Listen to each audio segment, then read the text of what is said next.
ایک دفعہ رسول کریم صلی اللہ علیہ وسلم ایک انصاری شخص کے پاس سے گزرے، اس حال میں کہ وہ اپنے ایک بھائی سے کہہ رہے تھے کہ تم اتنے شرم کیوں کرتے ہو؟ آپ نے اس انصاری سے فرمایا کہ اس کو اس کے حال پر رہنے دو، کیونکہ حیا بھی ایمان ہی کا ایک حصہ ہے۔ صحیح بخاری حدیث نمبر 24۔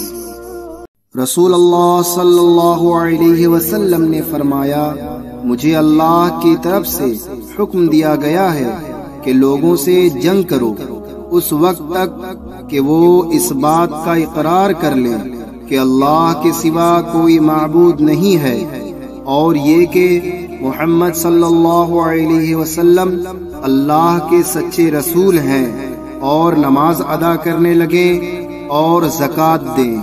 جس وقت وہ یہ کرنے لگیں گے تو مجھ سے اپنے جان و مال کو محفوظ کر لیں گے، سوائے اسلام کے حق کے۔ رہا ان کے دل کا حال تو ان کا حساب اللہ کے ذمے ہے۔ صحیح بخاری حدیث نمبر 25۔